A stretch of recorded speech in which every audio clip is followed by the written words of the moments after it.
Bullseye with Jesse Thorn is a production of MaximumFun.org and is distributed by NPR.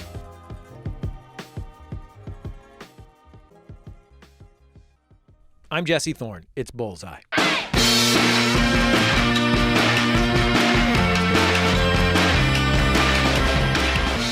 So there is a new show coming to Netflix. One of those shows where the title kind of tells you everything you need to know. It's called Medical Police. Yes, Medical Police. It stars Rob Huebel, who's my guest. Rob is a veteran comic actor. He broke through in 2007 on the MTV sketch show Human Giant alongside Aziz Ansari and Paul Scheer. He's been in many, many other things. Maybe you know him as Les from Transparent. He was on The League. He was on 30 Rock. And maybe his best-known role was on the totally bonkers Adult Swim show Children's Hospital. Children's Hospital was a medical drama parody where pretty much all of the doctors are truly awful at their jobs. He played Dr. Owen Maestro, who was also a bad doctor. Owen used to be a cop in New York City, but left after September 11th.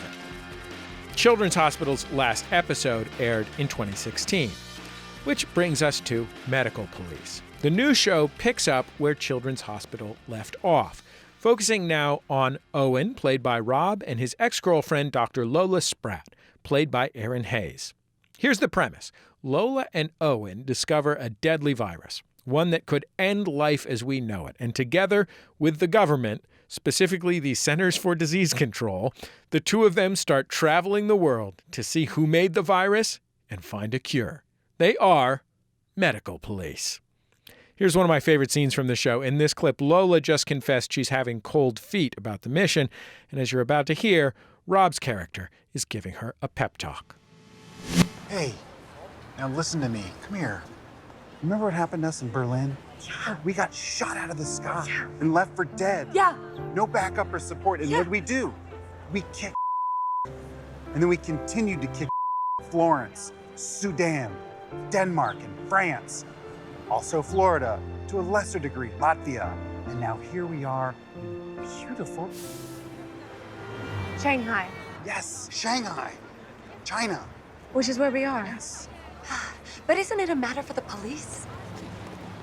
We are the police. And we're doctors, which makes us... Cop doctors. Oh, I was gonna say Dr. Cops. I like that better. Look, I appreciate what you're trying to do. But you know what would make me feel better? Guns. Well, I really thought they were gonna let us bring them on the plane. That's my bad. Rob Huebel, welcome back to Bullseye. It's nice to see you. I'm pleasured to be here. Thank you, Jesse. Congratulations on this very stupid television show. It is so stupid, and when I hear stuff like that, it makes me laugh so hard. That's my favorite sort of comedy, is just dumb silliness. I watched recently I have a TV VCR at my cabin, and I was Whoa, there's a lot to unpack right there. And I was at the thrift store, and I found the VHSs of Police Squad, the television program. Yeah, wow. And I watched those recently, and I think it might be my favorite kind. I mean, for like, I'm supposed to be a comedy sophisticate. We're on public radio right now. Of course. I just like 10,000 jokes in a row. Yeah, and silly jokes too. Yeah, I loved all that stuff, like Airplane and just all those really kind of silly movies and stuff where there were so many jokes going on. Like even in the background, there would be something funny happening in the background while the people in the foreground are talking seriously. I'm laughing because I just remembered one when you said that, which is there's this one episode where they're talking about police stuff in the foreground, and then in the background, a gurney, or like whatever a gurney that doesn't have wheels is called. A stretcher? A stretcher. A stretcher comes into the scene, but then as the guy is carrying it, it just crosses the entire frame and keeps going and going and going and going and going, like one of those handkerchiefs that comes out of a magician's pocket. Just the longest stretcher in the world. It just keeps going and going and going. Yeah. And then the man must be 40 feet long, and then finally the back end of the stretcher crosses the... I love stuff like that, man. I think that stuff's so funny. What else did you really love when you were a kid? Well, my mom was like a big comedy fan, and I have two brothers. I'm in the middle, and we all kind of grew up kind of like with my mom's sense of humor, I think, because she just sort of raised us on like old, 70s SNL and like, John Belushi and Dan Aykroyd and when Steve Martin was on there. So I loved all that stuff. And then, later Eddie Murphy. And so all that stuff for sure. And then, I loved like in the 80s, I loved all the like anything Chevy Chase did. I loved, Caddyshack and like my brothers and I used to just quote every line of Fletch. Like I knew every single line of Fletch. I just thought I really wanted to be Chevy Chase. He was just so funny and physical. And like, I love that type of comedy, and I love actors that can do that. They can be like, they can seem really serious, but then just do something really silly and dumb, like fall down the stairs or get hit by a car. Like, I just think that's so cartoony and funny. I'm not surprised to hear you say that you were a fan of Chevy Chase. And I, too, am a fan of Chevy Chase. I could watch Chevy Chase do Chevy Chase stuff indefinitely. Old Chevy Chase, yeah. Yeah. Classic Chevy Chase. Well, there's a few things recently he's been quite good in. Sure. But I love to watch him be an idiot with a completely straight face, and I love to watch him be a monster with a completely straight face. Yeah. Both of those are funny to me forever. I think that, when we started doing Children's Hospital, and I do think that Cordry and David Wayne and those guys that write all this stuff for us, like they're such fans of that style of absurd comedy. It's like dumb comedy for smart people. That sort of stuff to me just makes me laugh so hard. And like, just, so when you're shooting it, it just becomes a contest of trying not to laugh, because you're just saying the craziest, silliest stuff, but you're saying it like a doctor. Or in this show, we're saying it like a cop, because in the show we're doctors and cops now, which makes total sense. And so just to say stuff that's really absurd, but with a totally straight face and like say it with like a sense of urgency and sincerity is so fun to me. Like it just makes me, because as soon as they say cut, you just laugh so hard, But I think specifically one of your gifts, and like if you compare it to Rob Corddry, who created Children's Hospital, the show from which this one is spun off. Yeah, and I should clarify, I'm not a fan of his at all. I understand. Like we have an ongoing feud. So both personally and professionally, you're not a fan of his? Correct. Right. Yes. Personally, I have a restraining order against him. Oh. And he's not allowed to even look at me. A legal restraining order? That's a good question. I'm not sure if the guy that I did this through has any sort of law degree. Did you just do it at one of those document places where they like fill out it was like a guy forms for you? Yeah, it's like a guy in a van behind the Safeway, and I filled out a form, and I took a picture, and then he sped off, and I assumed that it got processed. So did you get that on Craigslist? I did get it on Craigslist, yeah, so it's reputable. Right. So great list. Yeah, so Cordry can't mess with me. Rob Corddry's on-screen character is as silly as yours, but I think Rob is kind of a sweet doofus. Yeah. Because he's just got he's got a very winning smile, I think. He could sell any doofusy thing with his sweet smile. Yeah. You, on this show to some extent, but in a lot of things, you often play a truly bad person. Sure. Yeah. I'll take that. And that's what makes me think of Chevy Chase's Chevy Chase's performances, which is like you have played so many Brads, Chads, Devins, Terry. Devin for sure. Yeah, a lot of Todds, Tad. Just Gavin. Just people that you wouldn't want to be friends with. Yeah, they're usually. I pay my rent like playing jerks. And you're a nice man. I want to stipulate that you're a nice man. I've known you a long time in real life, and you're a sweet guy in real life. I appreciate that. Thank you. I think you're a sweet guy. Yeah, but that's why I like playing those people. And again, like I think just with my brothers, just growing up horsing around the kitchen table, it's just you sort of develop your sort of little toolbox of what you're funny with and what kind of guy you can do, and I was sort of good at doing the jerk guy, just the oblivious guy who's like cocky, a total idiot though, but he thinks he's like super cool or something. So yeah, I just think those guys are because I don't think I am like that. But when I see people like that out in the world, I'm like, come on, look at yourself. You are such an idiot, And then so I just try to remember what that guy was like and sort of channel that person, I heard that you and kids from your neighborhood would knock off Saturday Night Live sketches for parents. Oh my gosh. Yeah. I don't know who does your research. That's awesome. Yeah. We would do. There was a girl in our neighborhood who lived down the street from us, and we were they had kids that matched our ages, and so we would play with these kids a lot.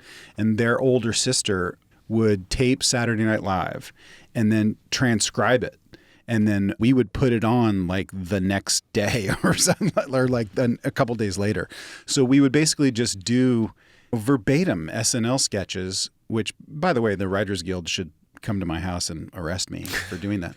But yeah, we would just do that. I'm sure I was like 8 years old, 10 years old, and we would just do that in our friend's basement for our parents or whatever. And our parents were probably like, where are they getting this stuff? These kids are geniuses.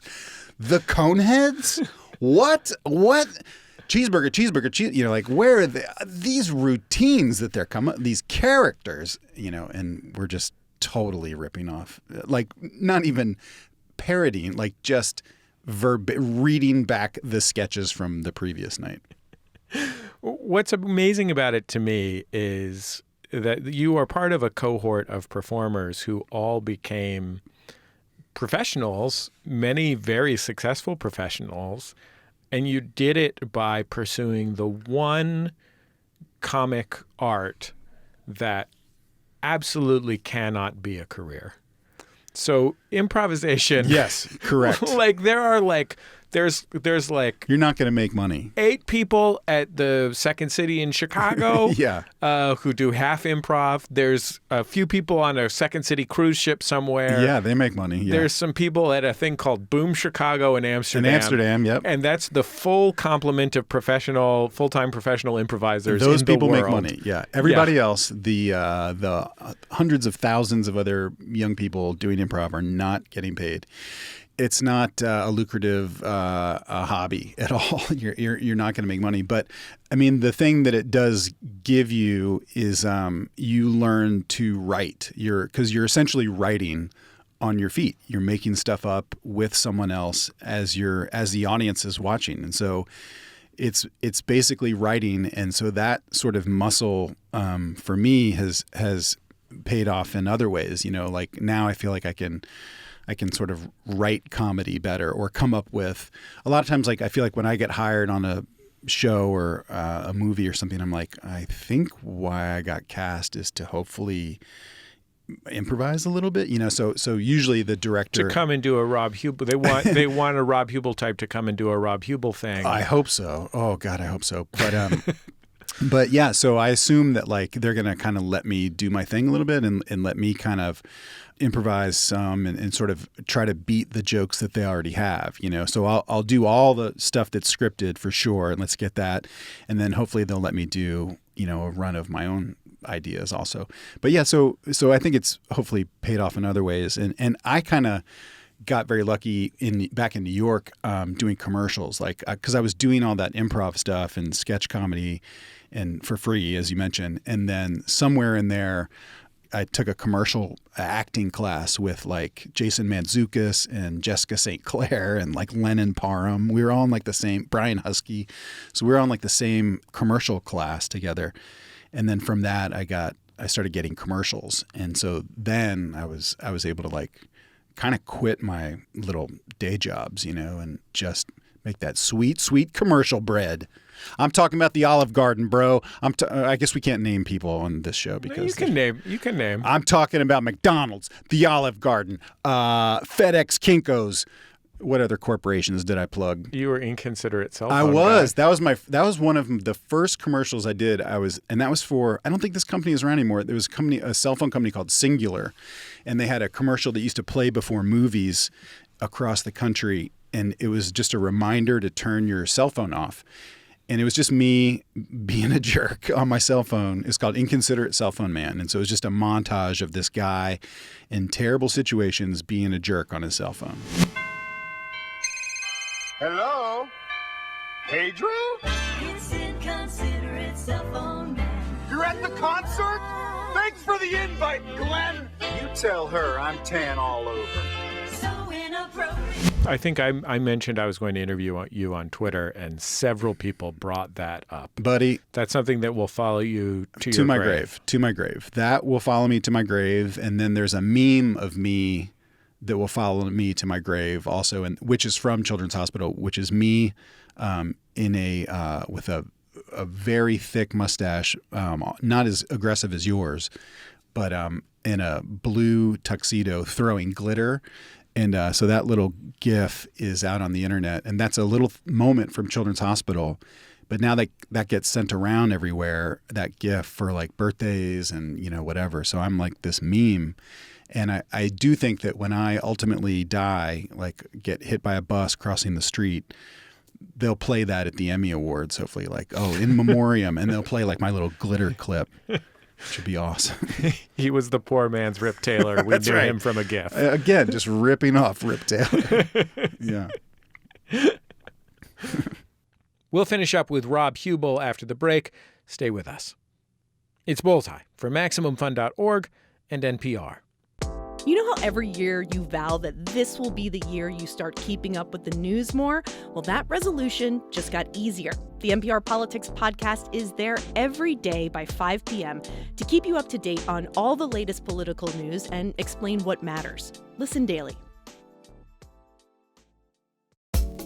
Hey gang, Jesse here, the founder of Maximum Fun, and with me is Stacey Molsky, who is, among other things, the lady who responds to all of your tweets. Hi, everyone. I also send you newsletters. So anyway, something really awesome. You, Max Fun listeners, have given us the chance to do something really cool on behalf of our entire community, and we wanted to tell you about it. Last summer, following the Max Fun Drive, we put all of the enamel pins on sale to $10 and up members, with proceeds going to the National Casa GAL Association for Children. Your generous support and enthusiasm raised over $100,000. Our bookkeeper, Steph, would be quick to tell me the exact total is $109,025, to be exact. Your money will go toward pairing kids who've experienced abuse or neglect with court-appointed advocates or guardian ad litem volunteers. In other words, kids in tough spots will have somebody in their corner. Knowledgeable grown-ups who are on their team through court dates and life upheavals and confusing situations, whatever. The money we raise together is going to help a lot of kids. Whether you bought pins or not, you can help us build on that $109,000 foundation. Make a donation to support National Casa GAL and help some of our nation's most vulnerable children at MaximumFun.org/CASA. That's MaximumFun.org/CASA. And seriously, thank you. Our community rules. Welcome back to Bullseye. I'm Jesse Thorn. My guest is Rob Huebel. He's an actor who's performed on Transparent and Human Giant, on The League, and more. He's the star of the new show Medical Police, a spin-off of the hit Adult Swim show Children's Hospital. It's a spoof about doctors who carry guns and travel the world fighting disease and crime. It's streaming now on Netflix. You became a father a few years ago. Yeah. And your daughter was born very prematurely. Yes. What were the circumstances of it? Ooh, Jesse, we just took a hard turn, buddy. We did. We were talking full-on comedy. I know. No, I can do this. I've talked about this before. The good news is my daughter is super healthy, and she's a maniac, but she's super healthy. She's 3, and she's tall and strong and lean, and she's driving us crazy right now. But yeah, she was born at 26 weeks. And so, you know, a full-term baby is, I believe, 40 weeks. And so this baby came however many weeks that is early, you know, and so came 14 weeks early. She was under 2 pounds when she was born, and she was just a tiny, she was, you know, basically a baby bird, you know, like just the smallest little thing. And we don't know exactly why it happened. I mean, they try to kind of go back and figure it out later, but there's not that much that they can tell all the time. And so, my wife basically just started having contractions. We were like furniture shopping luckily we were near the hospital, and all of a sudden my wife was like, something's wrong. And I was like, what's wrong? And she was like, I think we need to go to the hospital. And so we just sped over to the hospital and they took her up. Initially we thought like, oh, okay, they can just slow down these contractions and everything. You don't know what's happening. And it's the most terrifying thing because you just don't have any clue, So we thought, well, they'll keep her for a few days and they'll slow down these contractions or whatever. So that turned into a week, which turned into 10 days. And then finally they just couldn't slow down the contractions anymore. And so it became the sort of thing of like, we think you're going to have the baby tomorrow. And we were like, wait, what? Like, what are you even talking about? A baby born at 26 weeks, that's pretty close to like the cutoff point of viability, of whatever that is, survivability. So this baby came 3 months early, and then we stayed in the NICU over there for 117 days. Now I've kind of like put it in a box in my mind, so I don't really open that box that much unless I'm on a podcast like No, we at the time we were so freaked out by it that kind of all we could do, I didn't know anyone else that had gone through that experience. And so at the time, all we would do is like look through Instagram for hashtags that matched our daughter. So we would like search 26 weeker or preemie or hashtag NICU or anything like that. And we would find someone that was in the same situation that we were. And then we would just like scroll through their Instagram and look to see how it panned out for them. And so sometimes it worked out. Sometimes they had, really complicated situations, so we just didn't know what was going to happen. And ours was like 2 steps forward, 1 step back. But, we finally got her home after 117 days and she was on oxygen for like 6 months at home. But, now she's doing great. I just always try to be as public about it as I can because when it's like anything, like whatever you're going through, someone else has already gone through it and someone else is coming up behind you. So, when people reach out to me on like Instagram or Twitter or whatever, I just try to be as open about it as I can because it was so scary for us. And all you are looking for is like someone to tell you that things are going to be okay. A family member of mine had 2 very premature children. The first around the time in her pregnancy that your wife had your baby, and because my family member was preeclamptic and in fact nearly died in the process of having the baby. And the kids are both doing great now. Yeah. And then with the second child, because of her preeclampsia, and the first they had the baby on purpose early to keep my family member safe. And one of the milestones that I remember from those girls growing up, and they're both like preschool age now, was the point at which there was no longer 2 ages being kept. Yeah. An age from the day they were born and an age from the day that they were scheduled to be born. Yeah. Yeah, it's real. Like my daughter was supposed to be born on December the 28th, but she was born on September the 28th. And so there, that adjusted age, you have to factor that in for the first like few years because people are dealing with them as though they are one age, but they're really this other age, And then eventually that line becomes blurry, thankfully.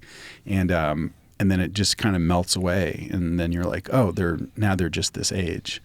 But yeah, that is something I remember so vividly of just like having to explain that to everybody, like, well, she's this age, but she's actually this age, just to doctors and therapists and stuff like that you're dealing with. But yeah, I mean, the human body is bananas. I mean, that's an understatement, but like, it's just crazy to watch. Like I picked I picked our daughter up from preschool today, and she like ran over to me, and she's like laughing and talking about some bug that they were all laughing at outside or something. Stupid bugs. And it's just like, it's just weird. Sometimes I just look at her and I'm like, because I know how she started, and it's just, it blows my mind into oblivion to think about it. Like that you can go from something that is so tiny and fragile and like just barely hanging on to life to just like keep going, like, and then you just keep going and going, and then you become this full-on person with like opinions. And now she's like making jokes about stuff, and like cracking us up. And like when she goes to bed at night, my wife and I are like so tired, and like pour a giant glass of wine and like sit on the couch. But like my wife will say, like, all the time, my wife will say, like, isn't it weird that she's ours? Like, it's so weird. I think sometimes when I see a picture of my family members' kids, on Facebook, they live in a different coast than I do, so I don't get to see them in person that much. But I think, like, if something that my family member told me is, if this kid had been born when I was born, I was born in 1981. It's not like I was born 1,000 years ago. But if this kid had been born the year that I was born, I wouldn't get to look at a healthy 4-year-old. Yeah, obviously, I mean, medicine is just, expanding and doing all of this awesome things like at such an exponential rate. But like, yeah, I remember when we brought our daughter home, we were having work done on our house, and the contractor was like, this big burly guy who had a beard that would rival your beard, Jesse. I mean, you guys should have a beard fight. I don't know if people know Jesse's beard right now, but it is aggressive. No, it's awesome. But so this guy was like, oh yeah, I was a preemie. I was born like 28 weeks or something. I was like, oh really, man? That's so cool. And he's like, yeah, but back when I was born, my mom did, when I came home, they put me in a shoebox and they would put me behind the stove to keep me warm. And I was like, for real? Like, he was like, yeah. Like, he grew up in Minnesota or somewhere. And I was just like, man, like, life can just fight. Like, it's just amazing, like how the humans will just fight. They are fighters, Do you feel like having gone through something like that has affected the way that you approach the rest of your life? Yeah. Yes. And, it sort of puts everything in perspective, and whatever it is. Like, I feel like everybody's, they say everybody's going through something. And so I just try to remember that now. I just try to, I think I'm more aware of that, maybe, that like, oh, I went through this. There are other people that are going through this right now. There are people right now at the hospital that are in NICUs all over the country that are going through this. So if anyone hears this or knows anyone that this might give them some encouragement, like, I love that I have that thing now. Like, my wife and I have that thing. We have that thing that we can be maybe of some little help or encouragement to somebody else. Because before, I didn't have that. Like, I was just a guy doing my thing and making comedy and trying to, be funny in movies and stuff. But I didn't have like a thing that was like, oh, I can actually connect with you about a real life thing, and I might be able to encourage you in some way. So now, like, we have that, and I think if you look at your life like that, or if you look at those hard things, how can I try to use that as a way to be helpful to the people behind me that are going through that also? And I mean, you have stuff like that too, where whatever it is that is in specific to your family or your kids or your marriage or your something that you went through at work, whatever, everyone has or will go through something that's like going to give you your thing that you can help the person behind you. You can throw a rope down to them and be like, grab on, because like I can hopefully give you a little bit of hope, you know. Rob, I really love your show, Medical Police, which is a show in which you play a doctor who becomes a doctor policeman. Yeah. And travels the world doctor policing in the style of a television procedural show. Cop Doctor or Doctor Cop. I can't even remember. Yeah, Medical Police. That's it. Medical Police. And I don't want to. I'm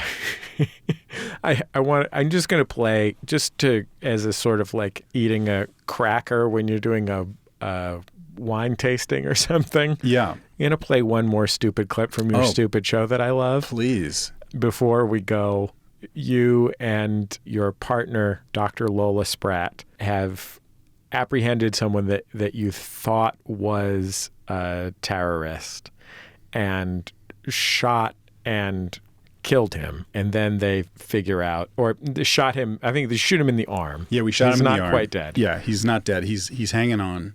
And then you realize that there's this whole other explanation for all the clues that you thought were for sure the reason that he was definitely the guy. What a terrible day this has turned out to be. I feel that we may have really messed up on that one. Yeah, I'm with you. Hasim. Yeah, this is kind of funny. This is very funny. You know, we actually thought you were a terrorist. Because I'm Muslim. No. What? No. No. Oh my God. No. No. If anything, in spite of that fact, no. Trust us, we have had precisely that conversation. Absolutely. Yeah. And we're also not suggesting that there is a simple one-size-fits-all solution for these problems. This is the kind of dialogue we should all be having. Thank you. And that's exactly I what agree, we've been I agree, saying. I agree. That's Thank you. it's a give and take. It is a give and take. It's a give and take. It's a everybody. It's a give and take you know, for all of us. Hi. Thank God. Listen, so we shot him, but we also saved his life, so it kind of evens out. That's what cop doctors do. You can shoot someone and then you just patch them up. Move on down the road.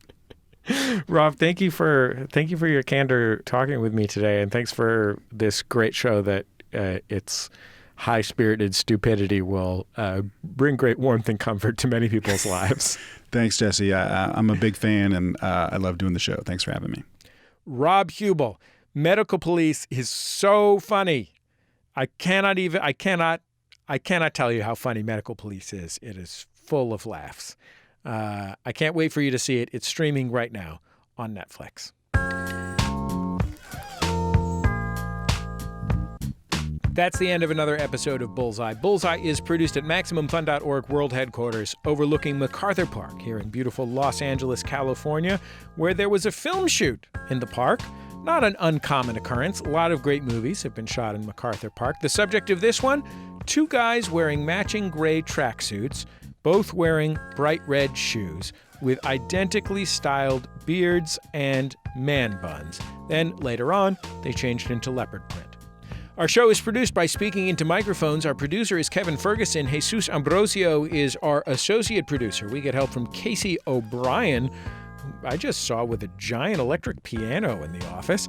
Our production fellows are Jordan Cowling and Melissa Duenas. Our interstitial music is by Dan Wally, also known as DJW, though who knows, maybe Casey's gunning for his job. Our theme song is by The Go Team. Our thanks to them and their label Memphis Industries for letting us use it. And one last thing, we have done almost 2 decades of Bullseye and the show that preceded it, The Sound of Young America. We had Human Giant on when Human Giant was new, Rob Huebel's MTV sketch group. You can find that interview on our Bullseye page at MaximumFun.org. You can also find us on Facebook, Twitter, and YouTube. Just search for Bullseye with Jesse Thorn. Keep up with the show there, and I think that's about it. Just remember, all great radio hosts have a signature sign-off. Bullseye with Jesse Thorn is a production of MaximumFun.org and is distributed by NPR.